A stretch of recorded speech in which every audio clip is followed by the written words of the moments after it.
दोस्तों इंग्लैंड को हम लोग बहुत सारे नामों से जानते हैं। जैसे कि England, Britain, United kingdom of great Britain and northern island.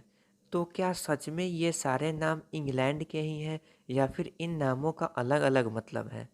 तो आगे देखते रहिए इस वीडियो को। आज के इस वीडियो में मैं आपके ब्रिटेन या फिर इंग्लैंड के नाम से जुड़े हुए सारे डाउट्स को क्लियर करूँगा। Hello friends, welcome to Root Two, a channel where you will get everything. तो आइए देखते हैं।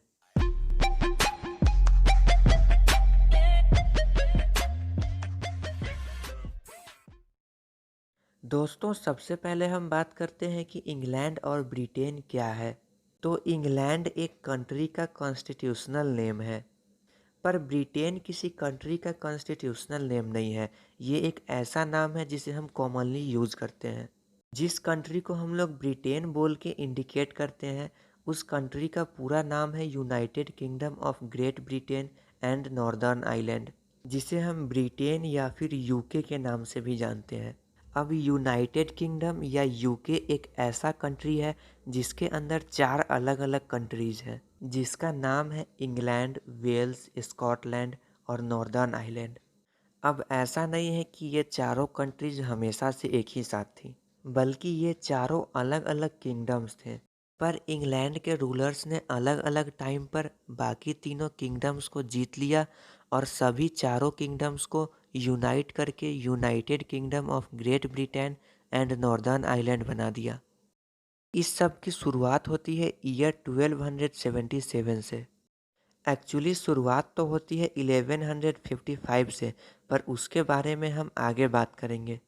तो 1277 में इंग्लैंड के किंग एडवर्ड द फर्स्ट ने वेल्स के प्रिंस लेवलिन द लास्ट को हरा दिया, जिसके रिजल्ट में एक ट्रीटी हुई जिसे हम ट्रीटी ऑफ एबरकॉनवी के नाम से जानते हैं, जिसमें लिखा था कि लेवलिन अपने डेथ तक वेल्स पे रूल कर सकते हैं, पर उनके डेथ के बाद वेल्स पे इंग्लैंड के किंग का राज होगा।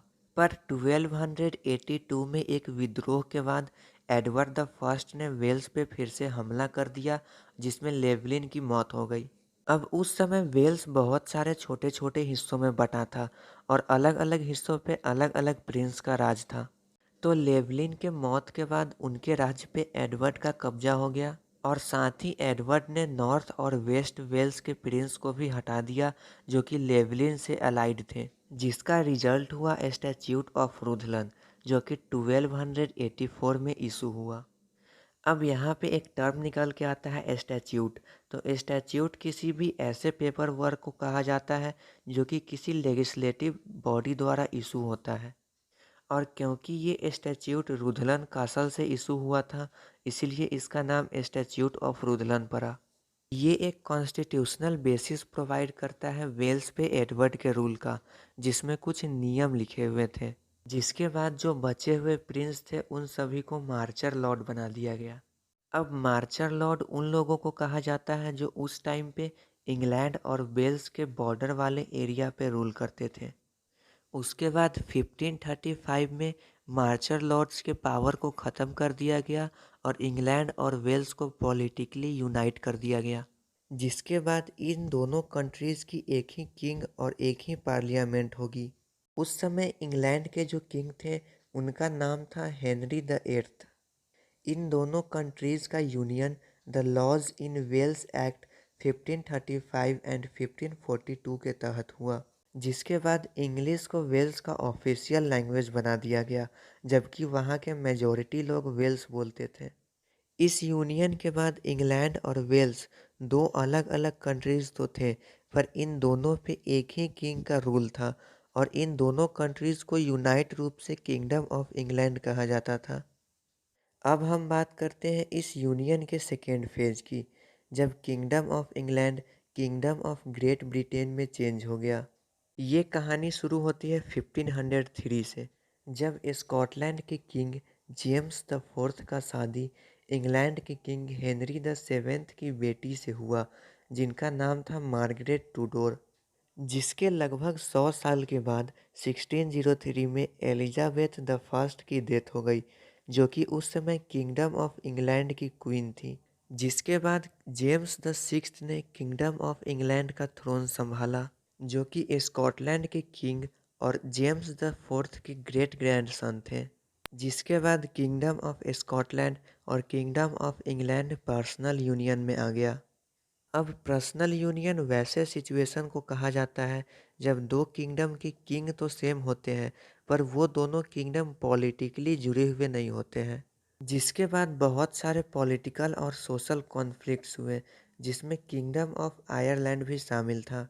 जिसके बाद फाइनली 1707 में एक्ट ऑफ यूनियन 1707 के तहत किंगडम ऑफ स्कॉटलैंड और किंगडम ऑफ इंग्लैंड का पॉलिटिकल यूनियन हुआ। और उस समय जो क्वीन थी उनका नाम था क्वीन एनी। ये एक्ट 1 मई 1707 से इफ़ेक्ट में आया, जिससे स्कॉटिश पार्लियामेंट और इंग्लिश पार्लियामेंट को जोड़कर पार्लियामेंट ऑफ ग्रेट ब्रिटेन बना दिया गया और इन दोनों किंगडम के नाम को जोड़कर किंगडम ऑफ ग्रेट ब्रिटेन हो गया। अब हम बात करते हैं इस यूनियन के थर्ड फेज की, जिसमें kingdom of great Britain United kingdom of great Britain and northern island में चेंज हो गया।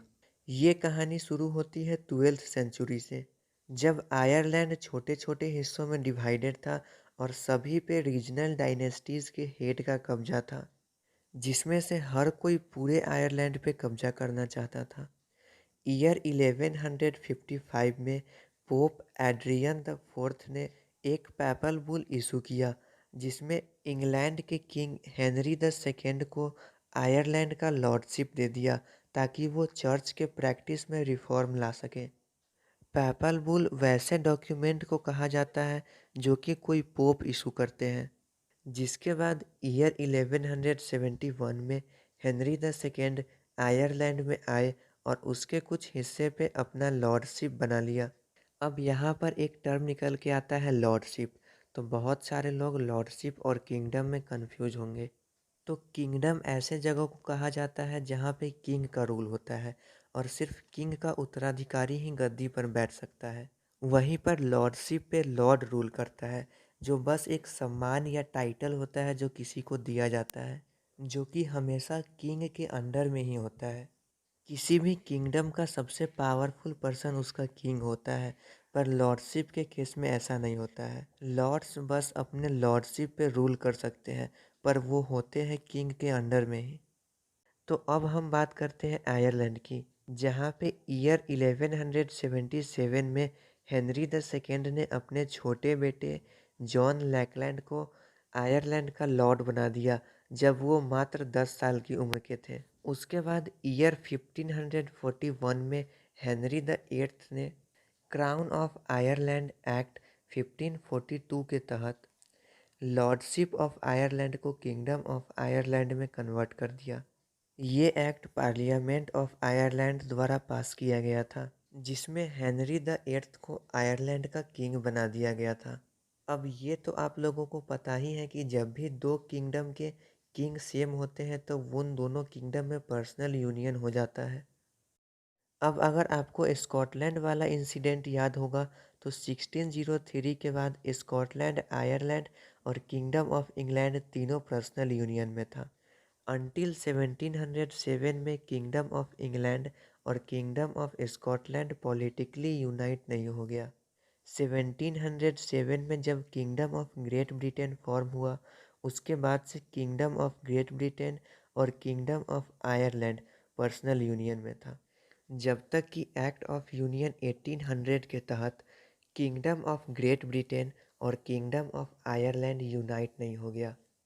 ये एक्ट 1 जनवरी 1801 से इफ़ेक्ट में आया था, जिसके बाद इस पूरे किंगडम का नाम United kingdom of great Britain and Ireland हो गया और दोनों किंगडम के पार्लियामेंट ज्वाइंट होकर एक पार्लियामेंट बन गया, जिसका नाम parliament of United kingdom of great Britain and Ireland हो गया। उसके बाद फिर 1921 में गवर्नमेंट ऑफ आयरलैंड एक्ट 1920 के तहत आयरलैंड का बंटवारा हो गया, जिससे कि आयरलैंड दो हिस्सों में बंट गया, नॉर्दर्न आयरलैंड और साउदर्न आयरलैंड। जिसके बाद साउदर्न आयरलैंड एक सेपरेट कंट्री बन गया, जिसे हम आज आयरलैंड के नाम से जानते हैं। और नॉर्दर्न आयरलैंड यूनाइटेड किंगडम के साथ रह गया, जिसके बाद फिर से यूनाइटेड किंगडम का नाम बदलकर United kingdom of great Britain and northern Ireland हो गया। अब किंगडम ऑफ इंग्लैंड से लेकर United kingdom of great Britain and northern Ireland तक का जर्नी इतना सिंपल नहीं था जितना मैंने बताया है। ये एक बहुत ही कॉम्प्लिकेटेड था।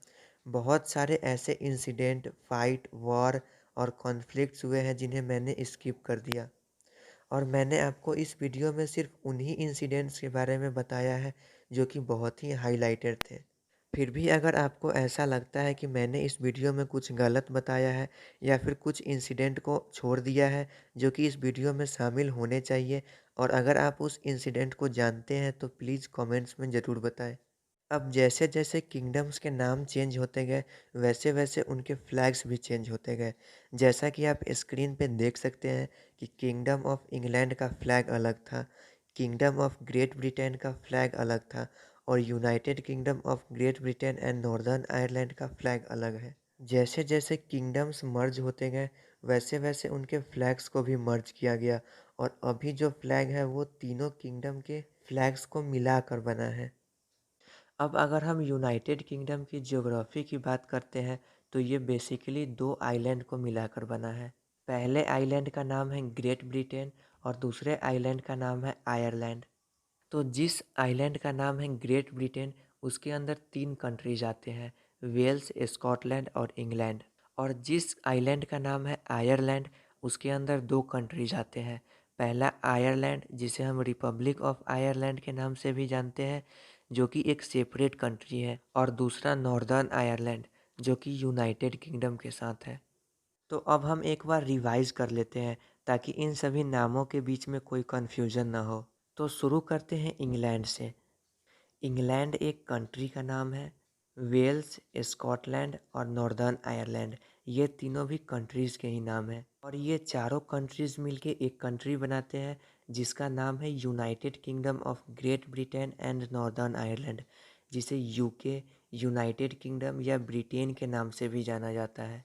इन चारों कंट्रीज़ का पार्लियामेंट भी सेम है, जिसे parliament of United kingdom of great Britain and northern Ireland कहा जाता है, और इनके मोनार्क भी सेम ही हैं।